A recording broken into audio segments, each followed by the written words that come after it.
What's going on, guys? Platinum Cards in the house, and today I'm going to be coming to you with my updated Virus Lord of the Lair deck profile. This deck is super fun because almost nobody ever sees it coming, and it's just super fun to catch your opponent off guard, and honestly, this has potential to beat a lot of different decks.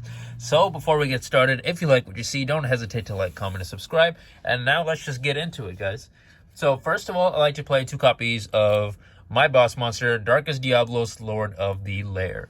Now, this card's effect is your opponent cannot tribute this face-up card on the field and cannot target it with card effects. So, really good protection, plus can't get kaiju, so it works really well.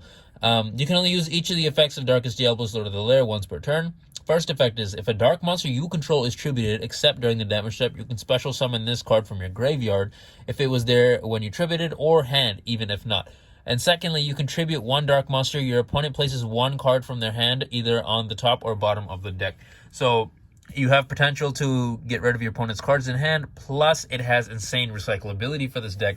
So this card is a must-have for this deck. The only reason I didn't run it at 3 is because I feel like in some situations you just need something that can easily special summon itself without being able to tribute your own monster.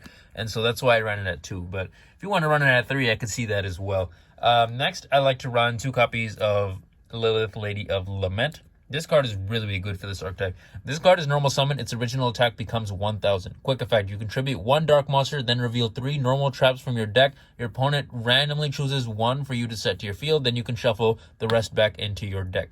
It works great as a searcher for this archetype. And plus you can just tribute itself to activate its effect. Plus if something like this is in the grave or in your hand, it's an instant special summon. Next, I like to play 3 copies of Arima, the Wicked Warden. Now, Arima is a really good card for this deck because you can discard this card to add 1 layer of darkness from your deck. I like to use it mostly as a layer of darkness searcher, but sometimes you'll end up in a situation where you already have maybe 2 layer of darknesses in your hand, so you can take advantage of its second effect. You can tribute 1 dark monster, draw 1 card. Or if you tributed a dark monster other than this card to activate this effect, you can add 1 dark monster with 2000 or more defense from your deck to your hand instead. So great searcher for your boss monster overall, plus it's a great searcher straight from your hand for your field spell, which honestly makes this entire deck work. Next, I like to play a mini danger package. I like to play 3 copies of Danger Thunderbird. Danger Thunderbird is insane. You can reveal this card. Your opponent randomly chooses 1 card from your entire hand. Then you discard the chosen card. Then if the discarded card was not Danger Thunderbird, special summon 1 Danger Thunderbird from your hand. And if you do, draw 1 card. If this card was discarded, you can target 1 set card your opponent controls, destroy it. So really good to be able to special summon itself and draw power. And if it doesn't manage to special summon itself, you can destroy a set card on the field. Now, the next card, my Danger Bigfoot, which I'm also running at 3. It has a similar effect to Danger Thunderbird, except if it's discarded, then you can destroy 1 monster face-up card on the field, and instead of face-down, that was Danger Thunderbird.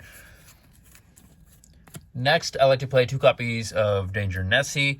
Now, I was thinking about maybe cutting this, but you need as many special summons as possible for this deck to operate properly, and Nessie is just a great card. So you can reveal this card, it's the same thing. If this card is discarded, you can add a danger card from your deck to your hand. So it works as a danger searcher if it is discarded. So it does have potential to extend a lot of combos. And lastly, for the dangers, I like to play 1 copy of Jackalope. I don't have any of the snake. I don't even know how to pronounce it. It's Tsukinocho, I think, right? I don't know how to pronounce that. My apologies. But this card, basically, if it's discarded, allows you to special summon a danger from your deck in defense position. So, much needed. Next, I like to play 1 copy of Dino Wrestler Pankratops. It's just a free special summon, plus you can get rid of your opponent's annoying monsters. Moving forward for the spells, I like to play 3 copies of Lair of Darkness. Now, this is our field spell for the archetype. All face-up monsters on the field become dark, which is essential to this deck. Once per turn, if you attribute a monster you control to activate a card effect, you contribute 1 dark monster your opponent controls. So it helps you to tribute your opponent's monsters to activate your trap effects. So you can attribute your opponent's monster to use the virus effect to screw them over. So it works really well. Even though you do not control it, once per turn during the end phase, special summon as many torment tokens, Fiend Dark level 3, 1000 attack, 1000 defense, as possible to the turn player's field in defense position, up to the number of monsters tributed this turn while this card was face up. So, must-have card, helps you pop up a lot of combos, and helps you piss off your opponent. So next for draw power, I like to play 3 copies of Allure of Darkness. You are running a lot of different dark monsters in this. So you can draw 1 card, then banish a dark monster from your hand, or if you do not have any in your hand, you can send your entire hand to the graveyard. Additionally, for some more draw power, I like to play Dark World Dealings. Each player draws a card, each player discards 1 card. It has potential to pop off your danger effects, plus it allows you to go through your deck as quickly as possible. Next, I like to play 2 copies of Super Poly. Now, I used to run Albaz, however, Fallen of Albaz, but I decided to go with Super Poly just because it helps a little bit more, I would say, in terms of just getting my opponent's annoying cards in the field, because cards and effects cannot be activated in response to this card's activation. Plus, it is a quick effect, so I can use it on my opponent's turn, wait for them to summon something annoying, and then Super Poly it off.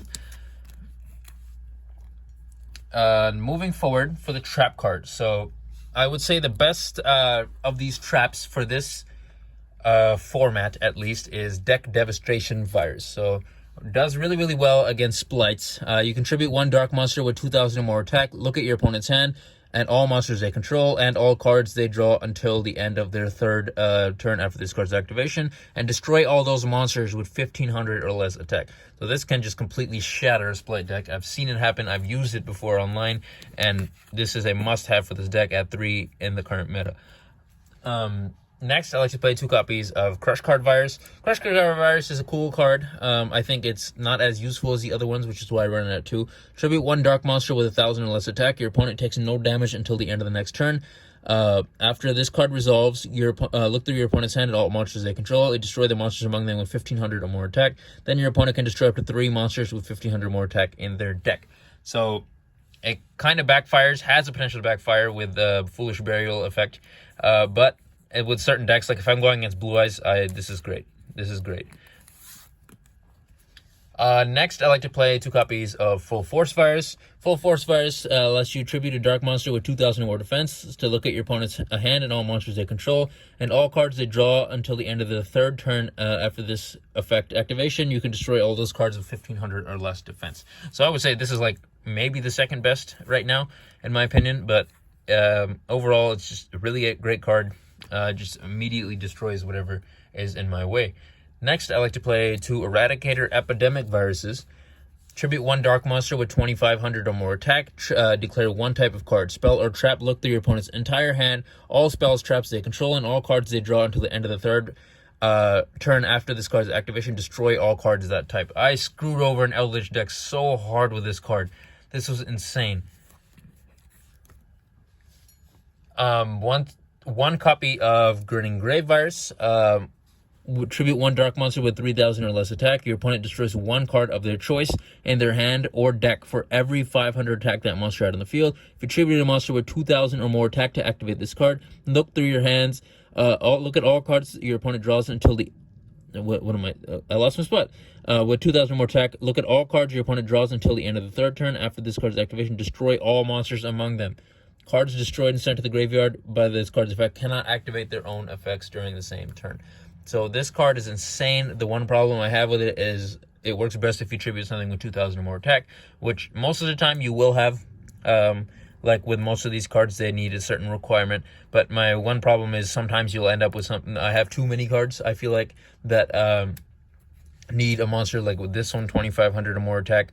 So that's why I limited it to 1. However, this is an insane card. I might actually just switch this to 2 and change Crush card to 1, because I don't have as many monsters that have less than 1,000 attack. It does work really well with Lilith, Lady of Lament, though. Plus tokens. Lastly, I like to play 2 copies of Skill Drain. Skill Drain is insane, as you already know. This card has potential to win you games because a lot of your monsters have 3,000 attack, and your opponent with a Skill Drain on the field can't get out a lot of strong monsters, so you can just win by grinding out the game.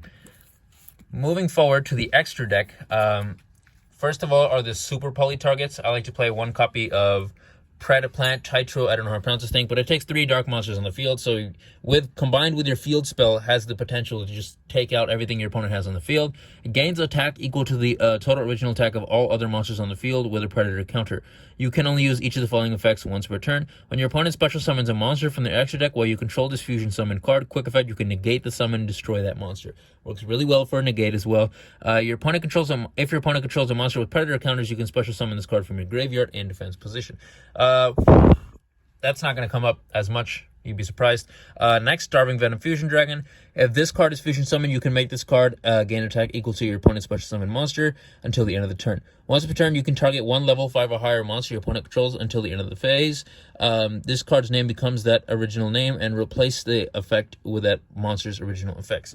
So, and then lastly, Dragon Necro Nether Soul Dragon. I can never pronounce it correctly. My apologies.